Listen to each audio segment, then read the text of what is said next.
नमस्कार। कल हमने पी ब्लॉक एलिमेंट्स के पार्ट 1 में चर्चा की थी उसके इंट्रोडक्शन के बारे में और पी ब्लॉक एलिमेंट्स के पुराने नोमेनक्लेचर के बारे में और नोमेनक्लेचर के बाद में अगले पीरियड के लेटेस्ट आईयूपीएसी नोमेनक्लेचर के बारे में, जो आज ये कर्सर के द्वारा ये जो शो कर रहा हूं मैं, नियोनियम से लेकर के ऑग्नेसोन तक, इनके नामकरण कैसे हुए इसके बारे में हम पार्ट 2 में चर्चा करने वाले हैं और इसकी बाकी की डिटेल्स आगे हम पढ़ने वाले हैं। कल हमने ये कुछ पॉइंट्स इसकी जो जनरल प्रॉपर्टीज है उसके बारे में हमने चर्चा की थी। बची हुई जनरल प्रॉपर्टीज को आगे हम स्टडी करने वाले हैं। पहले इनके नामकरण जो हुए हैं, यानी 113, 115, 117 और 118 वाले एलिमेंट्स के, जिनको पहले हम बोला करते थे अनन ट्राइयम, अनन पेंटियम, अनन सेप्टियम, अनन ऑक्टियम, इनके नाम आईयूपीएसी ने अब दिए हैं। 113 को निहोनियम, 115 को मॉस्कोवियम, 117 को टेनेसिन और 118 को ऑग्नेसोन। 28 नवंबर 2016 को आईयूपीएसी ने ये नाम इन सिंबल्स के लिए अप्रूव किया है। अप्रूव करने में किन चीजों का ध्यान रखा गया है वो मैं आपको बताना चाहूंगा। जैसे 113 और 115 में हम देख रहे हैं नियोनियम और मॉस्कोवियम दोनों नामों में 113 और 115 में लास्ट में लगा हुआ है, सफिक्स लगा हुआ है IUM।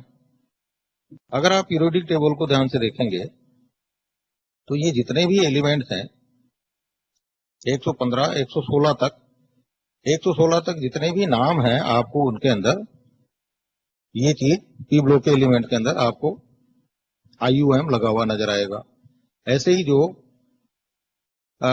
हेलोजन वाला ग्रुप है 17वां, तो उसके अंदर आपको सभी के अंदर INE लगा हुआ नजर आएगा। इसी प्रकार से जो इनर्ट गैसेज है उनके अंदर सब में आपको ओन लगा हुआ नजर आएगा, neon, argon, krypton, xenon, radon, और इसी प्रकार से इसका नाम दिया है ऑग्नेसोन। तो ये जो पुराना ट्रेंड है उसको इसके अंदर ध्यान रखा हुआ है।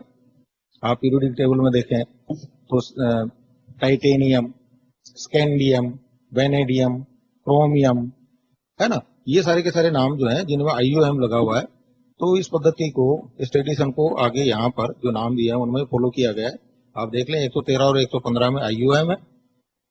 टेनेसिन हेलोजन के नीचे है, इसलिए इसके नाम के आगे INE है, जैसे fluorine, bromine, iodine, astatine, then tennessine. इसी प्रकार से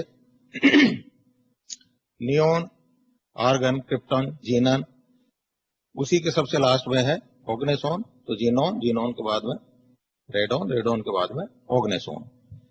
तो ये इस परिपाटी को रेडोन के बाद में ऑग्नेसोन, इसको यानी ओन लगा करके इसका नाम दिया है। एक बात तो ये। तो keeping with tradition, the newly discovered elements have been named after a place और ज्योग्राफिकल रीजन और ए साइंटिस्ट। तो इनके जो नाम दिए गए हैं ये किसी स्थान के को आधार मानकर जहां पर इनकी खोज हुई है, या किसी ज्योग्राफिकल रीजन जहां पर, जिस रीजन में इनकी खोज हुई है, या फिर किसी साइंटिस्ट के नाम पर, जो पहले भी हम नामकरण करते रहे। इनके चारों एलिमेंट्स के नाम दिए गए हैं। The ending of the names also reflects and maintains historical and chemical consistency. IUM 4 element 113 and 115, जैसा मैंने बताया आपको। And so far all new elements of group 1 to 16, 1 से लेकर के 16 तक के जो ग्रुप हैं, पीरियोडिक टेबल को अगर हम 18 ग्रुप की बात करें तो 1 से लेकर के 16 तक हम IUM को फॉलो करते हैं, उसका सफिक्स IUM लगाते हैं। तो यहाँ पर भी 113 और 115 में इस बात का ध्यान रखा गया है कि हिस्टोरिकल और केमिकल कंसिस्टेंसी बनी रहे, और इसलिए उनके नाम के आगे IUM लगा हुआ है। देन INE 4 एलिमेंट 117, और ये किससे बिलोंग करता है? Belonging to group 17। तो 17 में सारे हेलोजेंस हैं, तो उनके नाम किससे एंड होते हैं? सफिक्स क्या होता है उनका? INE। And ON 4 element 118, 118 number का जो एलिमेंट है वो 18वें ग्रुप से संबंधित है, जो कि हमारा इनर्ट गैसेस का ग्रुप है। तो उस ग्रुप के में जो ट्रेडिशन है कि लास्ट में हम ऑन लगाते हैं सफिक्स के रूप में, तो इसमें भी ऑन लगा हुआ है। और ये जो चीजें मैं आपको बता रहा हूं, ये आप चाहें तो इसकी डिटेल ये लिंक दिया हुआ है, इस लिंक को आप क्लिक करके आप इसके ऊपर यूपीएससी की साइट के ऊपर जाकर के ये जो लिंक दिया हुआ है इसके ऊपर ये सारी जानकारी आपको डिटेल में उपलब्ध होंगी। अब चारों के नाम कैसे रखे गए हैं उसके बारे में थोड़ा सा मैंने अलग से ही में लेकर के आपको बताने का प्रयास किया है। द नेम निहोनियम, निहोनियम जो नाम रखा गया है, निहोनियम केम फ्रॉम निहोन, निहोन के आधार पे इसको निहोनियम रखा। निहोन क्या है? Which is one of the two ways to say Japan in Japanese, जापानी भाषा में जापान को कहने का एक तरीका है, उसको बोलते हैं निहोन, जिसका लिटरली उसका मतलब क्या होता है? The land of rising sun, उगते सूरज का प्रदेश, उसको वहां बोलते हैं निहोन। इसलिए चूंकि इसकी खोज वहां हुई थी इसका नाम रखा गया निहोन के आधार पर IUM लगा करके nihonium. Moscovium is in recognition of Moscow region, ये रखा गया है मॉस्को रीजन और उसके रीजन के ओनर के अंदर जो कि रशिया का कैनेसेंट लैंड है। तो मॉस्कोवियम, मॉस्को के आधार पर मॉस्को के आगे फिर हमने क्या लगा दिया? IUM, तो इसका नाम रखा गया मॉस्कोवियम। शुरू में हमने बात की थी कि नाम किस आधार पर रखे गए। एक तो ट्रेडिशन का ध्यान रखा गया है कि 1 से लेकर के 16 तक के जो वर्ग हैं उनके अंदर किस प्रकार से उनको रखा जाए कि लास्ट में सफिक्स उसका IUM लगाया जाए। 17वें के अंदर क्या लगाया जाए? INE लगाया जाए। और 18वें के अंदर क्या लगाया जाए? ON लगाया जाए। एक तो ये बात ध्यान रखिए। दूसरी चीज, किस रीजन में है या किस देश में, किस प्रदेश में या किस साइंटिस्ट ने खोजा है, इन इसके आधार पर इनका नाम रखे जाते हैं। तो मॉस्कोवियम मॉस्को के आधार पे। फिर tennessine, tennessine is in recognition of contribution of the Tennessee region of the United State. तो इसके नाम की खोज में यूनाइटेड स्टेट के टेनेसी रीजन का योगदान रहा, इसलिए इसका नाम रखा गया टेनेसी के आधार पर टेनेसीन। चूंकि ये 17वें ग्रुप में है इसलिए इसके नाम के आगे सफिक्स क्या लगाएंगे? IUM के बजाय क्या लगाएंगे? INE, इसलिए ये हुआ टेनेसीन। Then Ogneson, Ogneson is in honor of honoring an outstanding scientist, professor Yuri Oganessian. तो ये वैज्ञानिक प्रोफेसर यूरी ओग्नेशियन के सम्मान में ओग्नेसोन नाम रखा गया। क्योंकि ये 18वें वर्ग में है इसलिए ओग्नेसिन से ओग्नेस हमने उठाया और आगे लगा दिया ओन, तो ये इसका नाम रखा गया है ओग्नेसोन। जिसकी डिटेल आप और चाहें तो मैंने आपको साइट आपको बताई है। अब वापस आते हैं, हम बात कर रहे थे जनरल प्रॉपर्टीज की, जो कल हमने स्टार्ट की थी कि हीलियम नियोन के ऊपर प्रदर्शित की जाती है। पी ब्लॉक में 6 ग्रुप्स होते हैं, 36 एलिमेंट होते हैं। एक पीरियड में कोई भी पी ब्लॉक एलिमेंट पहले नहीं था, लेकिन फर्स्ट पीरियड में नहीं है, लेकिन 7th पीरियड में पहले कहते थे कि उसके जो एलिमेंट्स हैं वो अज्ञात थे, अज्ञात हैं पहले पढ़ते थे, अब क्या बोलते हैं? अज्ञात थे, लेकिन अब हमें पता है। तो इसी के बारे में कुछ जनरल बातें और हम कहते हैं कि पी ब्लॉक एलिमेंट परिवर्ती ऑक्सीडेशन स्टेट प्रदर्शित करते हैं।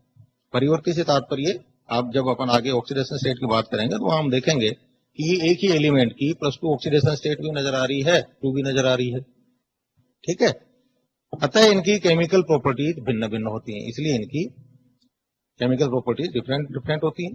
पी ब्लॉक एलिमेंट्स की इलेक्ट्रोनेगेटिविटी अधिक होती है, विद्युत ऋणता अधिक होती है, अतः ये स्ट्रॉन्ग कोवेलेंट बॉन्ड बनाते हैं। ठीक है, अब यहां बात है इलेक्ट्रोनेगेटिविटी की। इलेक्ट्रोनेगेटिविटी किसे कहते हैं? इलेक्ट्रोनेगेटिविटी कहेंगे किसी कोवेलेंट बॉन्ड में, सहसंयोजक बंध में उपस्थित इलेक्ट्रॉन के जोड़े को अपनी तरफ आकर्षित करने की क्षमता का माप, एलिमेंट द्वारा अपनी तरफ आकर्षित करने की क्षमता का जो माप होगा उसको हम क्या बोलेंगे? इलेक्ट्रोनेगेटिविटी। जैसे एग्जाम्पल के लिए, अब इसका चूंकि टच स्क्रीन थोड़ा काम नहीं कर रहा है इसलिए मैं कर्सर से बताने की आपको कोशिश करता हूं। HCl है, HCl में एक इलेक्ट्रॉन हाइड्रोजन का है, दूसरा इलेक्ट्रॉन क्लोरीन का है, इनके बीच में कोवेलेंट बॉन्ड बना हुआ है। लेकिन यहां पर हम ये देखते हैं कि ये जो इलेक्ट्रॉन का जोड़ा है ये क्लोरीन की तरफ ज्यादा खिंचा रहता है, इसलिए हम इसको क्या कहते हैं कि क्लोरीन के ऊपर डेल्टा नेगेटिव चार्ज आ जाता है और हाइड्रोजन के ऊपर डेल्टा पॉजिटिव चार्ज आता है। तो यहां पर क्लोरीन ने चूंकि इलेक्ट्रॉन के जोड़े को अपनी तरफ आकर्षित किया, ज्यादा आकर्षित किया, तो हम क्या कहेंगे? यहां पर इस बॉन्ड में, इस कंपाउंड में HCl में क्लोरीन की विद्युत ऋणता हाइड्रोजन से ज्यादा है, या हम कहें क्लोरीन विद्युत ऋणी है इसलिए अपनी तरफ इलेक्ट्रॉन को आकर्षित ज्यादा करता है। इलेक्ट्रोनेगेटिविटी को आप याद कर सकते हैं, जनरली हमारे जो इलेक्ट्रोनेगेटिविटी काम में आती है वो आप उसको याद कर सकते हैं फोन्सल से। F सबसे ज्यादा फ्लोरीन की, उससे कम ऑक्सीजन की, उससे कम नाइट्रोजन की, उससे कम क्लोरीन की, उससे कम सल्फर की, और सल्फर के लगभग बराबर कार्बन की। ज्यादातर इलेक्ट्रोनेगेटिव एलिमेंट यही आपके यूज में आते हैं। और अगर आप इसमें देखेंगे पीरियोडिक टेबल में, तो पीरियोडिक टेबल में जैसा हमने कहा था कि इसमें 4 तरह के तत्व हैं आपके पास में, मेटल्स हैं, नॉन मेटल्स हैं, मेटेलोइड्स हैं और इनर्ट गैसेज हैं। तो ये जो पी ब्लॉक पूरा का पूरा है, इस पी ब्लॉक के अंदर आप देखेंगे कि ये जो बीच वाले, ये जो लाइट ब्लू कलर के हैं, इनको अपन मेटेलोइड्स बोलते हैं। ग्रीन वाले जो हैं वो सारे के सारे मेटल्स हैं, ये सारी की सारी हेलोजेंस हैं, और ये इनर्ट गैसेज हैं। ठीक है, तो अब हम इलेक्ट्रोनेगेटिव एलिमेंट की बात करें तो इलेक्ट्रोनेगेटिव एलिमेंट कौन से होंगे? जो मेटेलोइड के राइट हैंड साइड में जितने भी एलिमेंट्स हैं वो इनर्ट गैसेज के अलावा वो क्या होंगे? इलेक्ट्रोनेगेटिव एलिमेंट होंगे। इनर्ट गैसेज क्यों नहीं होंगे? क्योंकि इनर्ट गैसेज में उनका outer most orbit already fulfilled है, इसलिए उनको इलेक्ट्रॉन की आवश्यकता नहीं, इलेक्ट्रॉन को अपनी तरफ आसानी से आकर्षित नहीं करते हैं। तो अब हमारे पास में जो इलेक्ट्रोनेगेटिव एलिमेंट बचे वो कौन से बचे? ये जो ब्लू कलर के हैं, कार्बन, नाइट्रोजन, ऑक्सीजन, और ये जो पिंक कलर के हैं। तो carbon, nitrogen, oxygen, fluorine, phosphorus, sulphur, chlorine, selenium, bromine, iodine, एस्टेटिन, and अब जो नया जुड़ा है वो टेनेसिन। ठीक है, ये इलेक्ट्रोनेगेटिव एलिमेंट्स हैं। और इलेक्ट्रोनेगेटिविटी आगे अपन चर्चा करने वाले हैं। एक छोटा सा दोहा सा बनाया मैंने कि परमाणु आकार के 7 हैं धात्विक गुण, और सब विपरीत हैं इसको लेना सुन। मतलब ऊपर से नीचे आते हैं तो इन जनरल सामान्यतया हम ये कहते हैं कि ऊपर से नीचे आने पर परमाणु का आकार बढ़ता है। क्यों बढ़ता है? क्योंकि नंबर ऑफ ऑर्बिट, कक्षों की संख्या बढ़ती है, इसलिए हम कहते हैं ऊपर से नीचे आते हैं तो आकार बढ़ता है। बाएं से दाईं तरफ जाते हैं, यानी पीरियड में जब हम चलते हैं तो परमाणु का आकार सामान्यतया घटता है।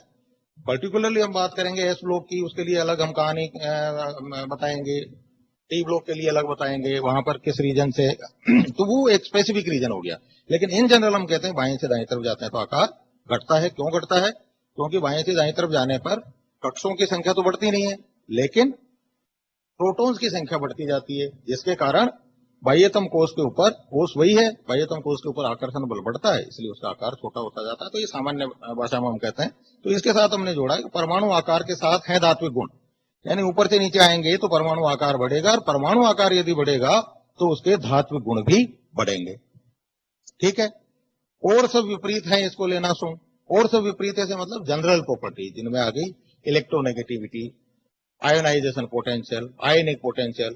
ठीक है, ये सारी की सारी चीजें जैसे जैसे आकार बढ़ेगा वैसे वैसे घटेंगे।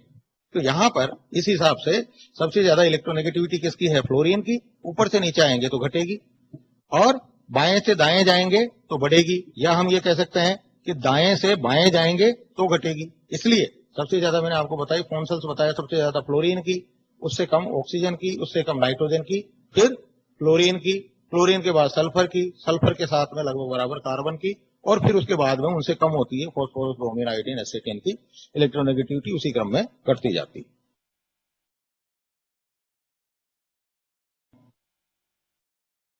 नाउ तो ये बात हुई इलेक्ट्रोनेगेटिविटी वाली। अब एक आता है ट्रांजिशन कॉन्ट्रैक्शन, और दूसरी चीज हम बात करेंगे lanthanide contraction. Transition contraction Hindi में अपन बोलेंगे इसको संक्रमण संकुचन। किसे कहेंगे? थर्ड पीरियड के बाद और फोर्थ पीरियड के पी ब्लॉक एलिमेंट से पहले। थर्ड पीरियड के बाद और फोर्थ से पहले क्या होता है? आप पीरियोडिक टेबल में देखें, ये फर्स्ट पीरियड जहां मेरा कर्सर जा रहा है, फर्स्ट पीरियड, सेकेंड पीरियड और थर्ड पीरियड। थर्ड पीरियड तक आप देखते हैं कि थर्ड पीरियड तक 2 एस ब्लॉक के एलिमेंट हैं, उसके बाद में कोई डी ब्लॉक का एलिमेंट नहीं है, और उसके बाद में 12 के बाद में सीधा 13 क्या स्टार्ट होता है? एल्यूमिनियम पी ब्लॉक का एलिमेंट स्टार्ट होता है। 18 तक चलते हैं, यहां तक पी ब्लॉक चलता है। फिर 19 पोटेशियम, 20 कैल्शियम। अब कैल्शियम 20 के बाद में सीधा 21 पी ब्लॉक का एलिमेंट नहीं है, 21 से लेकर के 30 तक क्या आ जाते हैं इसमें? डी ब्लॉक के एलिमेंट, जिन्हें हम बोलते हैं ट्रांजिशन एलिमेंट। तो ये 10 ट्रांजिशन एलिमेंट्स आते हैं।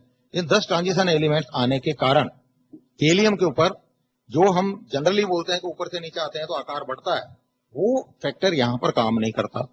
यानी हम ये कहें, मान लो एक एग्जांपल लेते हैं, बोरोन का साइज मान लीजिए 2 सेंटीमीटर का है, एल्यूमिनियम का साइज 4 सेंटीमीटर का है। हम ये कहें कि ऊपर से नीचे आ रहा है तो 2-2 सेंटीमीटर आकार मान लीजिए बढ़ता है, तो होगा क्या यहाँ पे? बोरोन का आकार 2 सेंटीमीटर, एल्यूमिनियम का 4 सेंटीमीटर, तो गैलियम का कितना होना चाहिए? 6 सेंटीमीटर। लेकिन हम ये देखते हैं कि वो 6 की बजाय होता है 5 सेंटीमीटर। तो इन जनरल तो बढ़ता हुआ नजर आ रहा हमें, 2 से 4 हुआ, 4 से 5 हुआ, है तो बढ़ोतरी, लेकिन जिस रेशियो में बढ़ोतरी होनी चाहिए उस रेशियो के अंदर नहीं हो पाती है।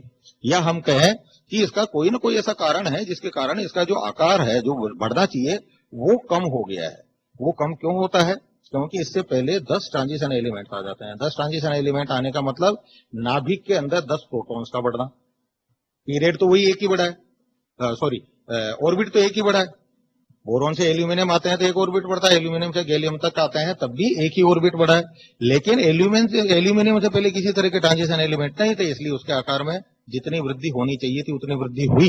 लेकिन गैलियम से पहले चूंकि 10 ट्रांजिशन एलिमेंट्स हैं, तो इसके नाभिक में 10 प्रोटॉन बढ़ जाते हैं। प्रोटॉन बढ़ने का मतलब क्या हुआ?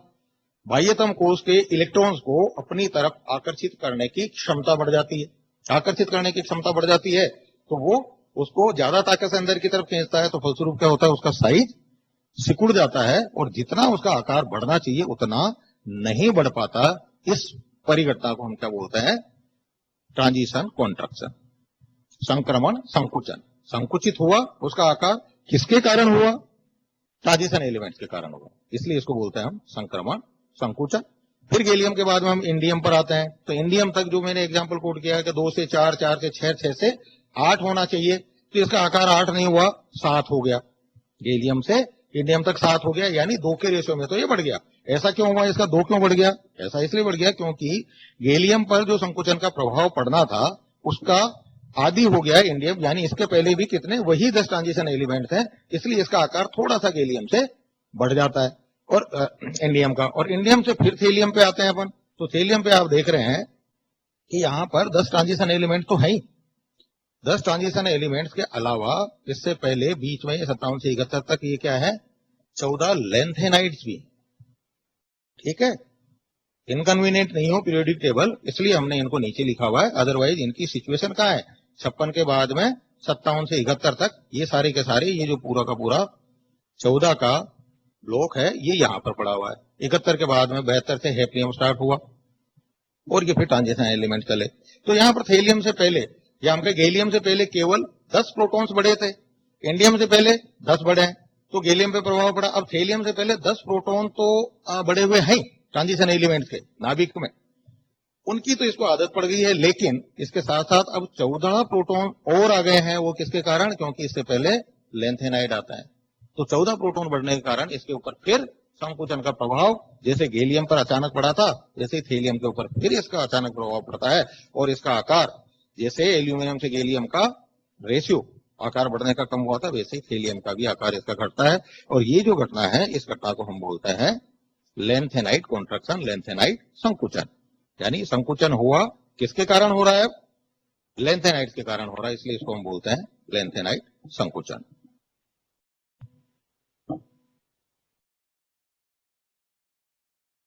तो ये दो चीजें मैंने आपको बताई, थर्ड पीरियड के बाद और फोर्थ पीरियड के पी ब्लॉक एलिमेंट से पहले 10 ट्रांजिशन एलिमेंट बढ़ जाते हैं, जिससे नाभिक अधिक पावरफुल हो जाता है, जो कि आउटर मोस्ट ऑर्बिट के इलेक्ट्रॉन्स को अधिक क्षमता से आकर्षित करता है। फलस्वरूप पी ब्लॉक एलिमेंट यानी जो एग्जांपल गैलियम का आकार घट जाता है। Lanthanide contraction.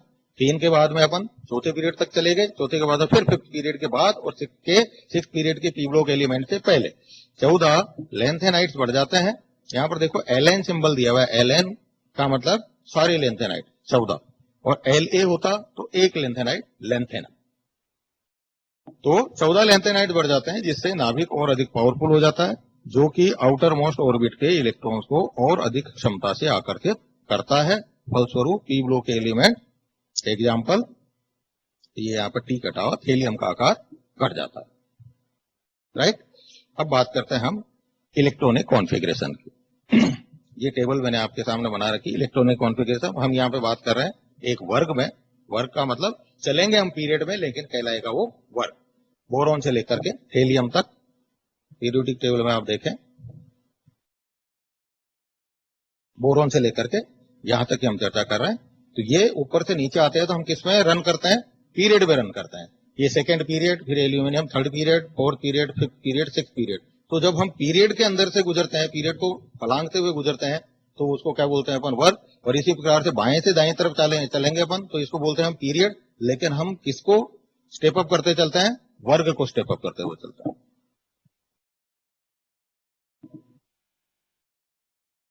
हैं। बोरोन एटॉमिक नंबर इसका 5, तो इसका कॉन्फ़िगरेशन होगा, आप इसको लिख सकते हैं 1s2 2s2 2p1, या 1s2 हीलियम का कॉन्फ़िगरेशन है इसलिए हमने लिख दिया हीलियम 2s2 2p1। और आगे इसी पैटर्न को इसलिए फॉलो किया गया है क्योंकि यदि ऐसा नहीं करेंगे तो जीनोम तक जाते जाते तो हमें काफी लंबी इबारत लिखनी पड़ेगी, 1s2 2s2 2p1 3s2 3p1 3s2 3p6 3d10 फिर 4s2, तो इतना लंबा अपने को लिखना पड़ेगा। इसलिए हम इनर्ट गैसेज का कॉन्फ़िगरेशन कंप्लीट लिखने के बाद में आउटर मोस्ट ऑर्बिट का ऑर्बिट कॉन्फ़िगरेशन यहाँ पर लिख रहे हैं। तो एटॉमिक नंबर 5 बोरोन के लिए हीलियम और 2s2 2p1, फिर एल्यूमिनियम के लिए 3s2 3p1, हेलियम के लिए 4s2 4p1, और उससे पहले क्या आ जाते हैं वहां पर 10 ट्रांजिशन एलिमेंट, तो उसका कॉन्फ़िगरेशन हम यहाँ लिखते हैं 3d10। फिर इंडियम, इंडियम से पहले वही 10 ट्रांजिशन एलिमेंट, इसलिए 4d10 5s2 5p1, और हेलियम से पहले क्या आ जाते हैं, लेंथेनाइट्स भी आ जाते हैं, इसलिए 4f14, यानी 4f में 14 इलेक्ट्रॉन, फिर 5d में 10, और उसके बाद में 6s2 6p1। ये इसका इलेक्ट्रॉनिक कॉन्फ़िगरेशन होगा। तो पार्ट 2 में हम इसको यहीं स्टॉप करते हैं। अगली चर्चा जो हम करेंगे वो हम करेंगे पार्ट 3 में, जिसमें हम चर्चा करने वाले हैं किसके बारे में, एटॉमिक एंड आयनिक रेडियाई के बारे में। ये 2 पॉइंट और इसमें रह गए, इसको भी कवर कर लेते हैं। इसमें हम ये कह रहे हैं कि पी ब्लॉक एलिमेंट का ग्रुप नंबर, वर्ग संख्या, यह दर्शाता है कि तत्व के आउटर मोस्ट ऑर्बिट में कितने इलेक्ट्रॉन उपस्थित हैं। जैसे बोरोन का ग्रुप, बोरोन का ग्रुप कौन से ग्रुप में आता है, वो आता है 3rd A में। ठीक है, पीरियोडिक टेबल आप देखें, इसमें फर्स्ट सेकंड थर्ड इसमें लगा ही नहीं है, इस पीरियोडिक टेबल में नहीं उपलब्ध है। आपको नेट से या तो सर्च करके बताता हूँ। ये बोरोन 3rd A ग्रुप में है। तो 3rd A ग्रुप क्या शो करता है, जिस वर्ग में है तो उसके आउटर मोस्ट ऑर्बिट में कितने इलेक्ट्रॉन होंगे, इसके पास में 3 इलेक्ट्रॉन होंगे। क्योंकि ये कौन से पीरियड का है, दूसरे पीरियड का है, इसलिए कितने इलेक्ट्रॉन होंगे, 2s में और 1 p में, तो 2s2 2p1। कार्बन चौथे वर्ग का है, तो ये क्या शो करता है कि इसके आउटर मोस्ट ऑर्बिट में 4 इलेक्ट्रॉन होंगे, और कॉन्फ़िगरेशन इसका हो जाएगा 2s2 2p2, फिर इसमें 5 होंगे तो 2s2 2p3 and so on. ये इस पॉइंट में बताने की कोशिश की है। जैसे एग्जांपल भी दिया है कि 4th ग्रुप के कार्बन के आउटर मोस्ट ऑर्बिट में 4 इलेक्ट्रॉन उपस्थित होंगे, कॉन्फ़िगरेशन होगा 1s2 2s2 2p2। Atomic radii हम अगले पार्ट में